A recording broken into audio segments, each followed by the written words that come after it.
বন্ধুরা, আশা করি তোমরা সকলে ভালো আছো। তোমার চ্যানেলে তোমাদের সবাইকে স্বাগতম। তো স্বাভাবিকভাবে আমরা ক্লাস 11 যারা ভর্তি হয়েছি এবং ভর্তি হওয়ার পরবর্তী পর্যায়ে অনেক স্কুলে কিন্তু ক্লাস শুরু হয়ে গেছে, বা অনেক স্কুলে হয়তো কয়েকটা দিন সময় দিয়েছে যে দু একদিনের মধ্যে স্কুল শুরু হবে। তবে বেশিরভাগ স্কুল কিন্তু যথারীতি শুরু হয়ে গেছে, কারণ ভর্তি প্রক্রিয়া হয়ে গেছে।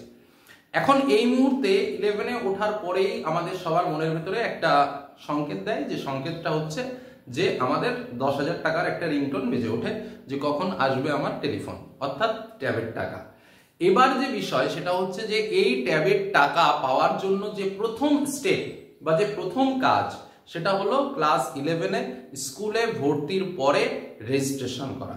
সেই রেজিস্ট্রেশন প্রক্রিয়া কিন্তু যথারীতি বিভিন্ন স্কুলে শুরু হয়েছে, বা কোনো কোনো স্কুল হয়তো এখনো শুরু করেনি। 2-1 দিনের মধ্যেই তারা ডেট দিয়ে দেবে। এবং তোমাদের স্পষ্ট করে বলে রাখি, কাউন্সিল কিন্তু স্পষ্ট নোটিফিকেশন দিয়ে জানিয়ে দিয়েছে 30শে জুনের মধ্যে, অর্থাৎ 2 তারিখ 2রা জুন থেকে 30শে জুনের মধ্যে এই কাজটা কমপ্লিট করতে হবে। এটাই কিন্তু হচ্ছে মূল কাজ, যে কাজের ওপরে দাঁড়িয়ে তোমরা একদিকে যেমন ক্লাস 11-এ রেজিস্ট্রেশন করবে, আর একটা কথা হচ্ছে যারা যারা রেজিস্ট্রেশন করবে তারাই কিন্তু পাবে এই ট্যাবের টাকা। যারা রেজিস্ট্রেশন করবে না, শুধুমাত্র আমি ক্লাস 11-এ ভর্তি হয়ে থাকলাম, আমি রেজিস্ট্রেশনের ফর্ম ফিল আপ করলাম না, আমি ট্যাবের টাকাটা এমনি এমনি আমার অ্যাকাউন্টে ঢুকে যাবে, অতটা সহজ পথ কিন্তু নয়। প্রথম স্টেপ হচ্ছে ক্লাস 11-এ রেজিস্ট্রেশনটা করা, কারণ এই রেজিস্ট্রেশনের উপর ডিপেন্ড করেই কিন্তু সরকার পরবর্তী স্টেপ নেয়, যে আমার 11-এ এনরোল কতজন ছাত্রছাত্রী হলো তাদের উপরে বেস করে কিন্তু বাজেট তৈরি হয়, এবং সেই হিসেবেই টাকাটা কিন্তু প্রত্যেকটা অ্যাকাউন্টে যায়। অর্থাৎ যে ক্যালকুলেশন, যে বাজেটের বিষয়গুলো থাকে, সেটার প্রথম স্টেপ বা প্রথম ধাপ কিন্তু এই রেজিস্ট্রেশন। আর এই রেজিস্ট্রেশন করতে গেলেও কিন্তু তোমার কিছু কিছু ডকুমেন্টস কিন্তু ঠিকঠাক রাখতে হবে। আমি সেই ডকুমেন্টসগুলো তোমাদের বলে দেবো। বেশিরভাগ ছাত্রছাত্রীরা আশা করি ঠিক আছে। যদি কারো ঠিক না থাকে, রেজিস্ট্রেশনের আগেই কিন্তু এই কাজগুলো করে নিতে হবে, না হলে রেজিস্ট্রেশন প্রক্রিয়াতে যেমন বাধা সৃষ্টি হবে, আর স্বাভাবিকভাবে তার পরবর্তী পর্যায়ে তো বাধা হবে।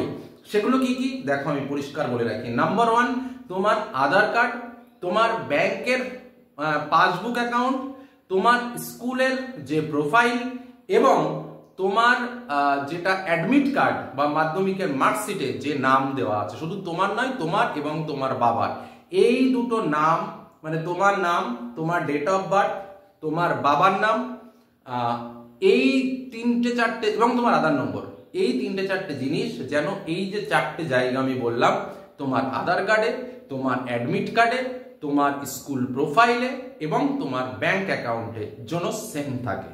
যদি আলাদা হয় তার দায়িত্ব কিন্তু তাকে ভুগতেও হতে পারে, এটা কিন্তু বলে রাখলাম। যাদের সমস্ত কিছু একই আছে তাদের কোনো টেনশন নেওয়ার কিছু নেই, শুধুমাত্র রেজিস্ট্রেশন করো। এরপর স্কুলে একটা ফর্ম ফিল আপ হবে, সেই ফর্ম ফিল আপটা করলেই কিন্তু অটোমেটিক্যালি ট্যাবের টাকা স্বাভাবিকভাবে চলে আসবে, এবং স্বাভাবিকভাবে ফার্স্ট সেমিস্টার পরীক্ষার চলাকালীন বা ঠিক পুজোর আগে আগে বা পুজোর মুহূর্তেই কিন্তু তোমরা এই ট্যাবের টাকাটা পেয়ে যাবে, এবং তোমরা স্বাভাবিকভাবে ট্যাব কিনতে পারবে। এবার কথা হচ্ছে যে স্যার এই ডকুমেন্টসগুলো কিন্তু তোমাকে রেডি রাখতে হবে, কারণ যখনই তুমি এই রেজিস্ট্রেশনের জন্য তোমাকে স্কুল ডাকবে, তখন কিন্তু তোমাকে এই ডকুমেন্টগুলো স্কুলে শো করাতে হবে, 1 নম্বর কথা। 2 নম্বর কথা হচ্ছে যেটা, যাদের এই ডকুমেন্টসগুলো ঠিকঠাক থাকবে না, তারা কিন্তু রেজিস্ট্রেশন প্রক্রিয়ায় ব্যাহত হতে পারবে। অনেকে প্রশ্ন করে যে স্যার আমার সাবজেক্ট চেঞ্জ করার ইচ্ছা আছে, আমি কি করতে পারবো? দেখো, এটা সম্পূর্ণরূপে স্কুলের উপর ডিপেন্ড করে যে তুমি সাবজেক্ট চেঞ্জ করতে পারবে কি পারবে না। তবে হ্যাঁ, আমি তোমাদের একটা কথা বলে দিচ্ছি, যেটা হচ্ছে রেজিস্ট্রেশন করার আগের মুহূর্ত পর্যন্ত কাউন্সিল তোমাকে চেনে না। কি বললাম? কাউন্সিল তোমাকে চেনে না। তুমি যখন রেজিস্ট্রেশন করলে তখন কিন্তু কাউন্সিল তোমাকে চিনলো, যেটা আমার স্টুডেন্ট। এখন তোমাকে শুধু তোমার স্কুলটুকুই চেনে। কি বললাম, বোঝা গেল?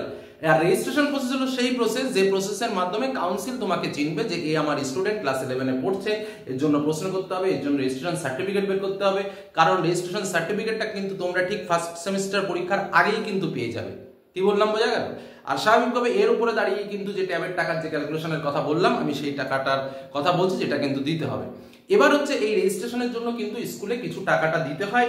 টাকাটার পরিমাণও যথারীতি পরিষ্কার করে দেওয়া আছে নোটিশের মধ্যে, যেটা হচ্ছে রেজিস্ট্রেশন ফি 75 টাকা, ফর্ম প্রসেসিং ফি 45 টাকা, কনভিনিয়েন্স ফি হচ্ছে 30 টাকা, রেজাল্ট প্রসেসিং ফি 40 টাকা, মোট হচ্ছে 190 টাকা। যদি কেউ লেট করে তার জন্য এক্সট্রা 150 টাকা। এগুলো কিন্তু দিতে হবে। তবে এই যে আমি অ্যামাউন্টটার কথা বললাম, that is government notification amount. কোনো স্কুল বিভিন্ন কারণবশত তারা বেশি কম, সেটা তাদের ব্যক্তিগত ব্যাপার, সেটার সঙ্গে কিন্তু এই যে রেটটা বললাম এর সঙ্গে সম্পর্ক নেই, কারণ এটা হলো নোটিফিকেশন রেট, মানে এই রেটটা নেবেই, এর থেকে কম কেউ নেবে না। এবার অনেক স্কুল ভর্তির সময় আগে থেকে নিয়ে রাখে, অনেক স্কুল পরবর্তী সময় নেয়, সেটা সম্পূর্ণ স্কুলের উপর ডিপেন্ড করবে। আচ্ছা, সাবজেক্ট চেঞ্জ নিয়ে একটা কথা বলার ছিল, যেটা হচ্ছে স্যার আমার স্কুলে দিচ্ছে না বা আমার স্কুলে পাচ্ছি না, সেটা কোনো বিষয় নাই। স্কুল সেটা সম্পূর্ণ, দেখো কিছু কিছু বিষয় আছে যেটা স্কুল, কারণ তোমাকে একটা সাবজেক্ট তুমি চাইছো, তোমাকে সেই সাবজেক্টটা তোমার স্কুল দিচ্ছে না, তার পেছনে অনেক যুক্তি থাকতে পারে। সেটা হচ্ছে তোমার জন্য তো ক্লাস শুরু সাবজেক্ট দিলে হবে না, তোমার ক্লাসটা মেনটেন করতে হবে, তোমার কম্বিনেশনগুলো ঠিকঠাক আছে কিনা, কারণ কম্বিনেশন উপর ডিপেন্ড করে ক্লাস ঠিকঠাকভাবে চালনা করার একটা ব্যাপার থাকে। তারপরে স্টুডেন্ট ডিমান্ড ক্রাইসিস, সিট সংখ্যার একটা ব্যাপার থাকে, সমস্ত কিছু বিবেচনা করে সেটা কিন্তু সম্পূর্ণরূপে স্কুলের উপর ডিপেন্ড করবে, এবং সেটাই কিন্তু মূল তথ্য। এবার যেটা আরেকটা বিষয় তোমাদের সামনে বলবো, সেটা হচ্ছে রেজিস্ট্রেশনের টাকা, আধার কার্ড, অ্যাডমিট কার্ড, মার্কশিটের জেরক্স, এই বিষয়গুলো কিন্তু সবাই রেডি রাখবে, ঠিক আছে? তাহলে কিন্তু আর কোনো সমস্যার কথা নেই। এবার আসবো পরবর্তী যে বিষয়, সেটা হচ্ছে এই ট্যাবের টাকাটা নিয়ে কিন্তু ছাত্রছাত্রীদের মনে আরো একটা বিষয় সংশয় রয়েছে, যেটা হচ্ছে যে অনেকে কিন্তু এই ট্যাবের টাকা পায় না সমস্ত ডকুমেন্ট থেকেও। কেন? তার যেটা প্রধান কারণ, ট্যাবের টাকা ফেরত চলে যায়, পরে কিন্তু এই টাকাটা নিয়ে অনেক কষ্ট করতে হয়। সেটা হচ্ছে ব্যাংকের বই দিচ্ছ, ঠিক আছে, ব্যাংকের নাম ঠিকঠাক আছে, ঠিক আছে, বাবার নামও ঠিকঠাক আছে, সব ওকে আছে, সমস্যাটা কোথায়? ব্যাংকের বইটা আপডেট নেই, অর্থাৎ তোমার নামে একটা অ্যাকাউন্ট করে গেছো, সেই অ্যাকাউন্টটা করাই রয়েছে, তারপর থেকে তাতে কোনো লেনদেনই হয়নি, এটা কিন্তু করা যাবে না। আপডেটেড ব্যাংক অ্যাকাউন্ট, কথাটা খুব ভালো করে বুঝে নেবে, আপডেটেড ব্যাংক অ্যাকাউন্ট, এটা যেন ঠিক থাকে, অর্থাৎ ব্যাংকে যেন নিয়মিত টাকা তোলা ভরা এই প্রসেসিংটা চলে, ঠিক আছে? না হলে কিন্তু সমস্যা হবে। ব্যাংক কিন্তু 5 মাস না 3 মাস এরকম কি একটা বিষয় আছে, যেটার মধ্যে যদি তুমি দেনা পাওনা না করো তাহলে কিন্তু অটোমেটিক লক করে দেয়। সেই লক পিরিয়ডের মধ্যে দেখে গেলে কিন্তু স্বাভাবিকভাবে তোমার টাকা ঢুকবে না, বা ঢুকলেও কিন্তু তুমি টের পাবে না, এটা কিন্তু মাথায় রেখো। সেজন্য ব্যাংকের বই সবসময় আপডেটেড রাখবে। রেজিস্ট্রেশন নিয়ে আর একটা গুরুত্বপূর্ণ কথা তোমাদের বলে রাখি, দেখো রেজিস্ট্রেশন এমন একটা প্রসেস, যে প্রসেস কিন্তু স্কুল নিজের দায়িত্বে নিজে থেকেই করবে, তোমাকে শুধু তোমার ডকুমেন্টসটা দিতে হবে আর কিছু টাকা পয়সা দিতে হয়। তো স্বাভাবিকভাবে এই প্রসেসের মধ্যে যেটা তোমাকে বুঝে নেওয়ার দরকার, যে তুমি যে রেজিস্ট্রেশনটা করলে সেই রেজিস্ট্রেশন ঠিকঠাক করলে কিনা, অর্থাৎ তোমার নামটা ফর্মে, কারণ এখন তো আর অফলাইনে ফর্ম ফিল আপটা হয় না, এখন অনলাইনে ফর্ম ফিল আপটা করতে হয়। তো সেই জায়গায় দাঁড়িয়ে তোমার নাম, তোমার বাবার নাম, মানে নতুন এনরোলমেন্টে, অর্থাৎ নতুন ক্লাস 11-এ তোমার রেজিস্ট্রেশনের জন্য তোমার নাম, রোল নম্বর, এমনকি তোমার সাবজেক্ট, এইগুলো সবকিছু ঠিকঠাকভাবে ইনপুট হয়েছে কিনা এটা দেখে নেওয়ার দায়িত্বও কিন্তু তোমার।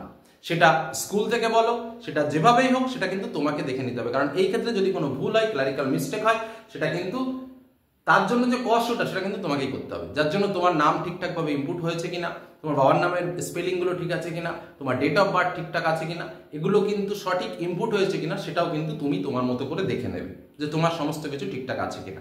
কারণ এই ইনপুটে যদি ভুল থেকে যায় তাহলে কিন্তু রেজিস্ট্রেশন প্রসেস ব্যাহত হবে, আর রেজিস্ট্রেশন প্রসেস ব্যাহত হওয়া মানেই স্বাভাবিকভাবে তারপরে ট্যাবের টাকা ঢোকার সময়ও কিন্তু সেই সমস্যাগুলো সৃষ্টি হয়, যেগুলো দেখেছি সেগুলোই বলেছি। আর এই ধরনের ছাত্রছাত্রীদের ক্ষেত্রে এই পরে অভিযোগ আসে, স্যার আমার ট্যাবের টাকা ঢোকেনি, আমার লেট করে ঢুকলো, আমার পরে ঢুকছে, আমাকে আবার নতুন করে অ্যাপ্লিকেশন করতে হচ্ছে, এই বিষয়গুলো কিন্তু চলে আসে। বোঝা গেল কি বললাম? তো তোমাদের যেটা মূল কথা সেটা হচ্ছে 30শে জুনের মধ্যে এই প্রসেসিং কিন্তু বিভিন্ন স্কুলে চলবে। তোমরা তোমাদের স্কুলের সঙ্গে যোগাযোগ রাখো, এবং কবে কি রেজিস্ট্রেশন হবে সেটাও তোমরা স্কুল থেকেই জেনে যাবে, কারণ বিভিন্ন স্কুল বিভিন্ন ডেটে করবে। কোনো স্কুল 14-15 তারিখ করলো, কোনো স্কুল 18-19 তারিখ করলো, কোনো দিন বা কোনো স্কুল বা 22-23 তারিখে করতে পারে, বা আরো 2-1 দিন বেশি দিতে পারে, যেটা সম্পূর্ণ স্কুলের উপর ডিপেন্ড। কিন্তু 30শে জুনের মধ্যে কিন্তু এই কাজটা করতে হবে, আর যদি 30শে জুনের মধ্যে না করো তাহলে কিন্তু আবার লেট ফাইন দিতে হবে, আবার কি হতে চলেছে তারও ঠিক নেই। ওই জন্য বলবো যে মিস যেন কারো না হয়, কারণ স্কুলে ভর্তি হওয়া মানেই যে আমার 11-এ পরীক্ষা দিতে পারছে সেটা কিন্তু নয়। স্কুলে ভর্তি হওয়া মানে স্কুলের পরিচয় হলো, এবার সংসদের সঙ্গে তোমার পরিচিতি ঘটাতে গেলে তোমাকে রেজিস্ট্রেশনটা করাতে হবে, এটা হলো মূল কথা, ঠিক আছে? আর যেটা আরো একটা ইম্পর্টেন্ট কথা, এই রেজিস্ট্রেশন সার্টিফিকেট দেখেই কিন্তু তোমাকে পরীক্ষার হলে ঢোকানো হয়। কি বললাম বোঝা গেল? যেমন আমরা উচ্চ মাধ্যমিক বা মাধ্যমিক পরীক্ষার সময় আমরা অ্যাডমিট কার্ড দেখে আমরা পরীক্ষা দিই, ঠিক একই রকম ভাবে ক্লাস 11-এর ফার্স্ট সেমিস্টার পরীক্ষার ওই রেজিস্ট্রেশন কার্ডটাই কিন্তু হলো মূলত অ্যাডমিট কার্ডের মতো কাজ করে, যেটা দেখেই কিন্তু তুমি পরীক্ষার হলে বসবে, বা যার উপরে ডিপেন্ড করেই কিন্তু তুমি তোমার পরীক্ষাটা দেবে। অর্থাৎ তোমার যদি কাছে যদি এই রেজিস্ট্রেশন কার্ড না থাকে, বা তুমি যদি এই রেজিস্ট্রেশন কার্ড না পাও, তাহলে কিন্তু তুমি ফার্স্ট সেমিস্টার পরীক্ষাতেই কিন্তু দিতে পারবে না। এই কারণে বলছি এই কাজে যেন কারো ভুল না হয়। আর এই কাজে ভুল হলে কিন্তু পরপর প্রত্যেকটা যতগুলো স্টেপ আছে সব ক্ষেত্রে কাজে ভুল হয়ে যাবে। এরপরে স্কলারশিপের আবেদন, সেক্ষেত্রেও তোমাদের ভুল হবে। এরপরে ট্যাবের কথা তো বললামই, অর্থাৎ ফার্স্ট স্টেপ ট্যাব পাওয়ার, সেটা কিন্তু এই রেজিস্ট্রেশন প্রসেস, এবং এর উপরে ডিপেন্ড করে বাজেট, এর উপরেই ডিপেন্ড করে সমস্ত কিছু কিন্তু কার্যপ্রণালী হয়ে থাকে। তো যে কারণে এই জিনিসটা যেন কারো ভুল না হয়, সঠিকভাবে সঠিক সময়ে সঠিক মুহূর্তে কাজগুলো কমপ্লিট করে নিই, এটুকুই বলার জন্য এই আলোচনা তোমাদের সঙ্গে শেয়ার করলাম। তো সকলেই ট্যাবের 10,000 টাকা পাও, নির্দিষ্ট সময়ে পাও, নির্ভুলভাবে পাও, এটুকুই আশা করব। ভালো লাগলে লাইক করো, অন্যদের সঙ্গে শেয়ার করো। ধন্যবাদ।